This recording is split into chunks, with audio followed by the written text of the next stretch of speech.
Bom, querido, nesta manhã eu quero trazer uma palavra de reflexão sobre as três vontades, os três tempos, os três espíritos e os três chamados, beleza? Eu não sei como é que tá o áudio aí devido ao barulho, tem muito vento aqui, tem muito carro correndo, mas vamos lá. Vamos falar primeiramente sobre as três classes de pessoas que existem na Terra, baseado em Provérbios, capítulo de número 11, versículo 31. Fala assim: se é com dificuldade que o justo se salva, aonde comparecerá o ímpio e o pecador? Segundo Pedro 4,18 fala assim: se o justo é punido na terra, quanto mais o ímpio e o pecador, né? Então existem as três classes de pessoas: pecador, justo e ímpio. Quem é o pecador? A Bíblia diz lá em João capítulo de número 9, versículo 31, que Deus não ouve pecador, mas aquele que faz a sua vontade, esse ele ouve. Está escrito em Isaías capítulo 59, 1 e 2. O Senhor fala assim: eis que a minha mão não está encolhida para que não possa salvar, e nem meus ouvidos tapados ou gravados para que não possa ouvir. Mas as vossas iniquidades faz divisão entre vós e o vosso Deus, para que não vos ouçam. Então o homem no pecado está separado de Deus, ele está morto espiritualmente, tá certo? Então, vou falar primeiramente do pecador. Quem é um pecador? Aquele que bebe, fuma, joga, adultera, mente, rouba. Ele peca para dormir e acorda para pecar. Ele vive na prática do pecado. Porém, o pecador, ele vai à igreja, ele é amigo do pastor, ele é amigo do crente, ele tem consciência que está errado, entendeu? Então, é isso aí. E quem é o ímpio? A Bíblia diz no Salmo 9 e 17 que os ímpios serão lançados no inferno e todas as nações que se querem de Deus. O ímpio é aquela pessoa que não quer saber de Deus. Ele não gosta de ouvir o evangelho, ele não vai na igreja, ele não gosta do crente, pastor, principalmente. Então, o ímpio é uma pessoa que persegue a igreja. Ele não dá uma oportunidade para o crente. Ele tem fé em Deus, ele crê em Deus, mas ele não quer nada com Deus. Então, a Bíblia diz lá em Ezequiel 18 que Deus não tem prazer na morte do ímpio. Se ele não se converter, infelizmente, é como diz Salmo 9,17, serão lançados no inferno. Então, se você tem um ímpio na tua família, teu pai, tua mãe, o irmão, ore muito por ele, ore muito mesmo, para Deus quebrantar o coração dele. Pastor, e quem é o justo? A Bíblia diz lá em 1 Pedro, o Senhor fala assim, em Mateus capítulo 5, 48, sede vós, pois, perfeito, como é perfeito o vosso Pai que está no céu. Então, nós devemos buscar a perfeição de Deus. É claro que nós somos seres humanos, somos falhos, mas fomos justificados por Cristo. Quem é o justo, então? É um pecador arrependido. O cara bebia, fumava, jogava, adulterava, mentia, fazia tudo errado, mas um dia ele se arrependeu. Ele renunciou o caminho largo e entrou pelo caminho estreito, como está escrito em Mateus 7,13, quando Jesus disse: entrai pela porta estreita, porque larga a porta e espaçoso é o caminho que conduz à perdição, e muitos são os que entram por ela. Mas estreita é a porta, apertado é o caminho que conduz para a vida eterna, e são poucos que encontram. Então, diante do ser humano existem dois caminhos: o caminho estreito e o caminho largo, o caminho da vida e o caminho da morte. Jesus disse: eu sou o caminho, a verdade e a vida, ninguém vem ao Pai senão por mim, disse Jesus. O caminho da luz e o caminho das trevas. Jesus disse: eu sou a luz do mundo, quem me segue não andará em treva. Então, existe o caminho que leva ao céu e o caminho que leva ao inferno. E o homem tem um livre-arbítrio de decidir se ele quer ir para o céu ou para o inferno, se ele quer a vida ou morte, se ele quer andar no caminho estreito ou no largo, se ele quer andar na luz ou nas trevas. O homem tem um livre-arbítrio de decidir se quer servir a Deus ou o diabo. Então, escute, amigo, irmãos, em qual classe de pessoa você pertence agora? Pecador, justo ou ímpio? Pecador vive na prática do pecado, o ímpio não quer nada com Deus, e o justo é um pecador arrependido. Não importa o que você fez, se você se arrependeu e agora anda nos caminhos do Senhor, é uma nova criatura, está incluída em 2 Coríntios 5,17, assim que, se alguém está em Cristo, nova criatura é. As coisas velhas já passaram, e eis que tudo se fez novo. Ok? Vamos lá para as três vontades. Existe, amado, a vontade de Deus. Jesus nos ensinou isso em Mateus capítulo 6, versículo 9. Senhor, que seja feita a tua vontade, assim na terra como no céu.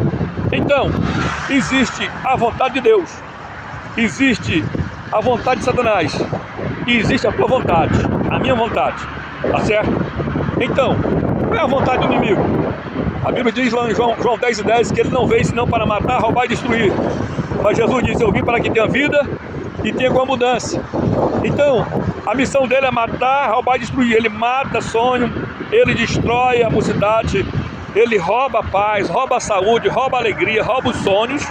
Enfim, então você tem o direito de decidir se quer seguir a Cristo para ser liberto, realizar os teus sonhos, ou renunciar a tudo, entregar na mão do inimigo.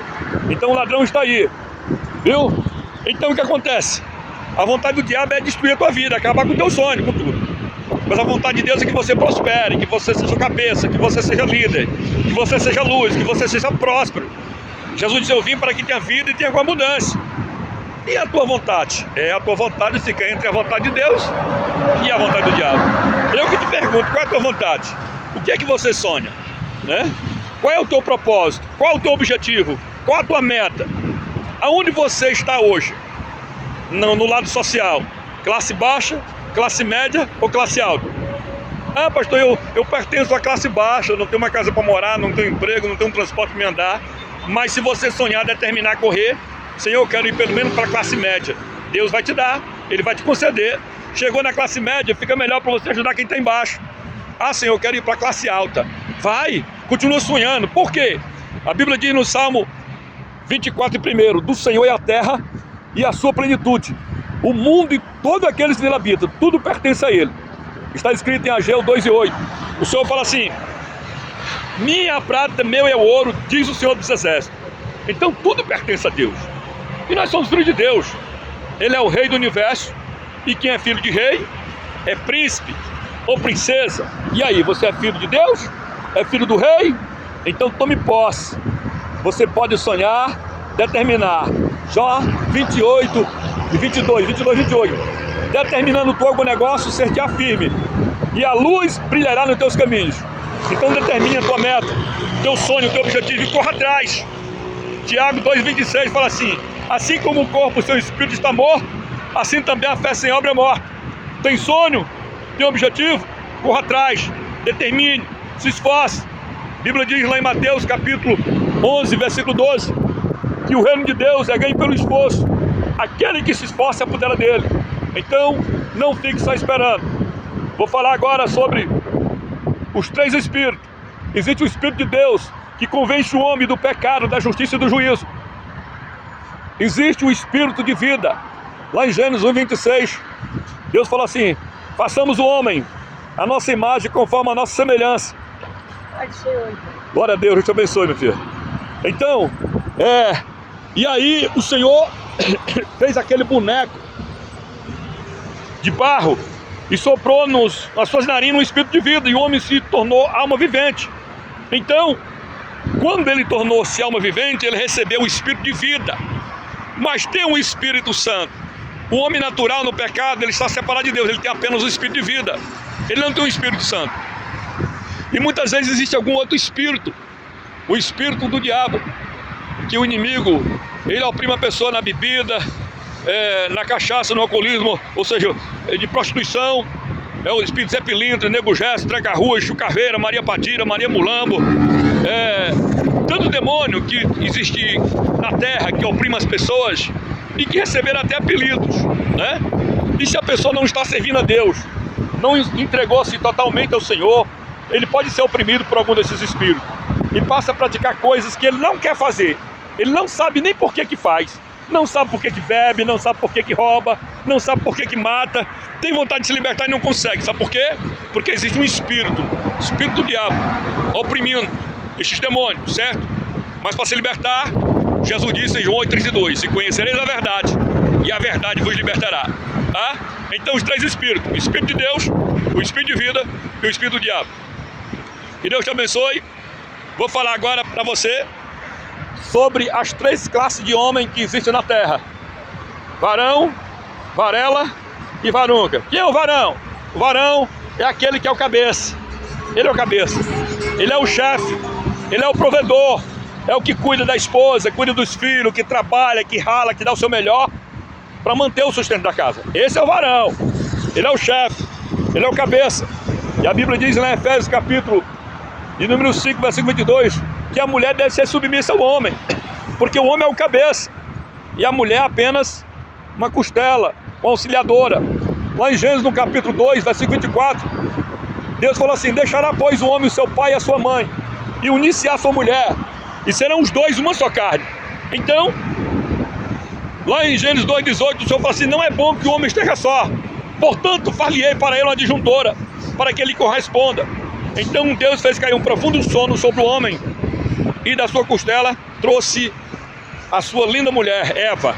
Aí lá no versículo 24, Adão se levantou e citou uma poesia bonita para Eva, dizendo assim: essa agora é carne da minha carne e osso dos meus ossos.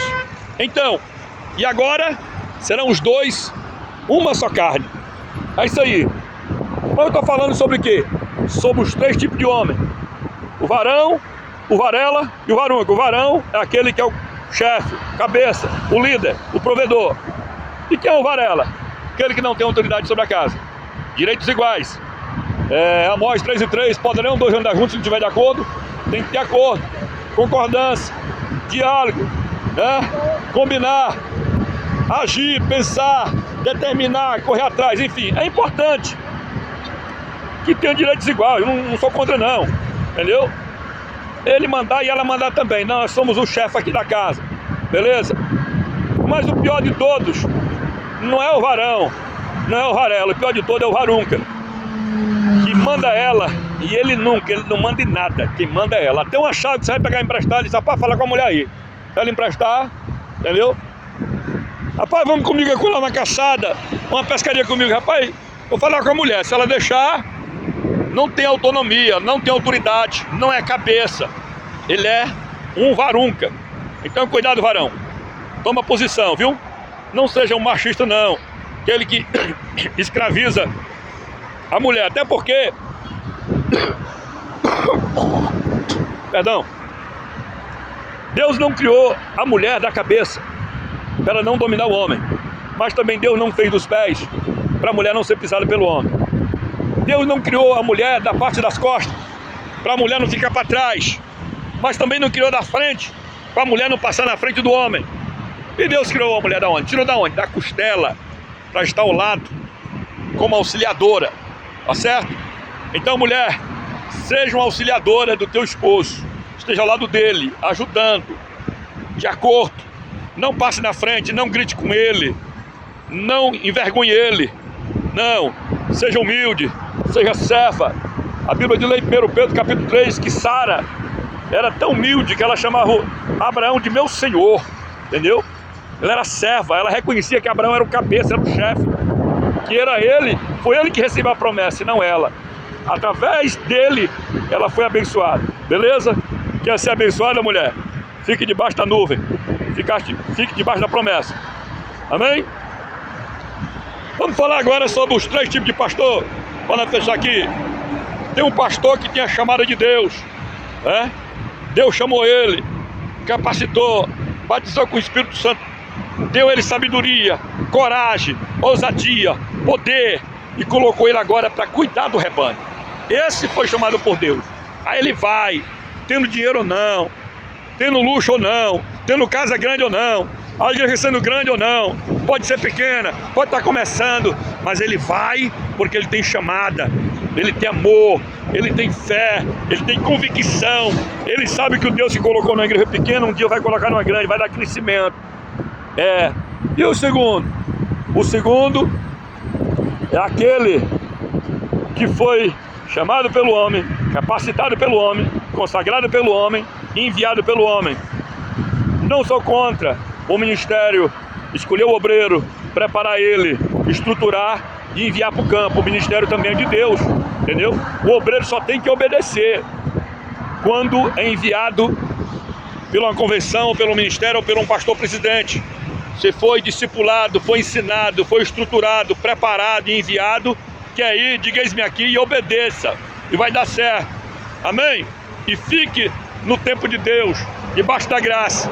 A diferença do chamado por Deus e enviado pelo homem é porque, se você não tiver isso, pelo menos um salário mínimo, você e a sua esposa, e não tiver uma renda boa, e não tiver uma vida digna, você não vai ficar. Cortou o salário, corta a fé. Cortou o salário, corta a evangelização, corta a subida de monte, corta a campanha, corta tudo. Porque você tem que ter convicção do teu chamado. Se você tiver, pode cortar salário, pode cortar água, pode cortar energia, corta tudo, mas você não corta o amor que você tem pelas almas. Continua orando, evangelizando, subindo monte, esperando, tá certo? Agora o terceiro é o pior que tem. E é aquele que não espera nem por Deus e nem pelo pastor, nem pelo presidente para escolher ele, preparar, ungir, consagrar, enviar. Ele mesmo se autoconsagra. Eu sou pastor e pronto. Ele não quer seguir uma hierarquia de cooperador, auxiliar, diácono, presbítero, evangelista. Ele não quer ir passo a passo. Ele quer amadurecer no carbureto, né? Entendeu? Você sabe que aquela fruta, a banana que é madura no carbureto, nem sabor ela não tem. Assim tem muitos por aí, né? Pastor miojo. Hoje ele é diácono, amanhã ele é pastor. Se precipita, avança na frente. Ah, eu vou ser, eu posso e tal. Aí ele vai, porque ele vê alguém fazendo, acho que vai fazer também. Rapaz, é o seguinte, eu vou trabalhar, vou ver isso aqui, Deus vai dar crescimento e tal. Só que quando chega na hora da aprovação, da tentação, da perseguição, ele cai fora. Abandona a igreja, fecha, deixa o povo, acabou o dinheiro, porque ele não tinha chamado, não tinha fé, não tinha estrutura, não tinha raiz, decepciona, envergonha o evangelho, cai, escandaliza, se separa da esposa, enfim. Então, amado, cuidado, nós somos seres humanos, nós somos imperfeitos, precisamos da graça e da misericórdia do Senhor. Eu não sou melhor do que você, não, eu sou de carne e osso, né? Mas eu tenho convicção do meu chamado. E aí, você tem? Se não tem, espera o tempo de Deus. Obedeça. Aleluia. Seja enviado por Deus e enviado pelo ministério. Mas não vá só não. Não te precipite. A não ser que você tenha convicção, tenha autoridade do teu chamado. Amém? Que Deus te abençoe. Fica aí o meu abraço. Pastor Edivaldo Costa aqui de Valparaíso, Goiás. Divisa de Brasília, DF. Não sei bem o dia de hoje. 2 de setembro de 2023. Amém? Um cheiro no coração.